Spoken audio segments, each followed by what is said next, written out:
How India secretly conducted the Pokhran nuclear tests. America was watching. The world was watching. But no one saw what India was about to do. In May 1998, a series of powerful explosions shook the desert sands of Rajasthan. Within moments, the world realized that India had successfully conducted nuclear tests.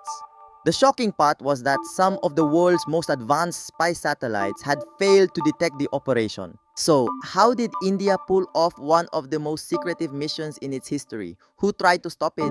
And why was it so important? Let's find out. India's nuclear story began long before 1998. After gaining independence, Indian scientists dreamed of using nuclear technology for national development and security. Under the leadership of visionary scientists such as Homi Bhabha, India invested heavily in nuclear research. Then, in 1974, India conducted its first nuclear test in Pokhran, Rajasthan. The operation was codenamed Smiling Buddha. The test surprised the world. Many powerful nations became concerned that India was developing nuclear weapons capability. As a result, restrictions and technology sanctions were imposed on India. But India's nuclear ambitions did not end there. During the following decades, India's security concerns continued to grow. China had already become a nuclear power. Tensions with neighboring countries remained high. Indian leaders believed that the country needed a strong strategic deterrent to protect its sovereignty. However, conducting another nuclear test would not be easy. By the 1990s, advanced American spy satellites constantly monitored sensitive locations around the world, including India's nuclear facilities. Any unusual activity could expose the mission before it even began. In 1998, Prime Minister Atal Bihari Vajpayee approved a highly classified operation. A team of scientists led by Dr. APJ Abdul Kalam and Dr. R. Chidambaram began preparing for the mission. Secrecy was everything. Scientists traveled discreetly, equipment was moved carefully, many operations were conducted at night.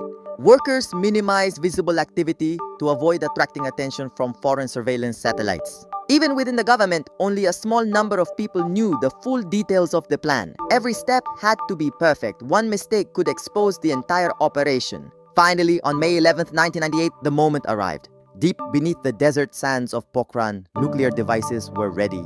Then it happened. A powerful underground explosion shook the region. India had successfully conducted multiple nuclear tests. Just 2 days later, on May 13th, additional tests were carried out. The world was stunned. Many intelligence agencies had failed to predict the operation. India had achieved what many thought was impossible. The celebrations inside India were immediate. Many citizens saw the test as a historic achievement and a symbol of national strength. However, several countries reacted strongly. Economic sanctions were announced. Diplomatic pressure increased. International debates intensified. Critics argued that the test could trigger a regional arms race. India responded that its actions were necessary for national security and strategic independence. Despite the initial sanctions, India continued to grow economically and strategically. Over time, many countries strengthened their relationships with India. The Pokhran test became one of the defining moments in modern Indian history. They demonstrated India's scientific capabilities, strategic planning, and determination to make independent decisions on national security. What began as a secret operation hidden beneath the sands of Rajasthan became an event that changed India's position on the global stage forever. The Pokhran nuclear tests were more than explosions in the desert. They were a statement to the world that India was ready to chart its own path, no matter the challenges. And even today, the story of Pokhran remains one of the most fascinating and dramatic chapters in India's history.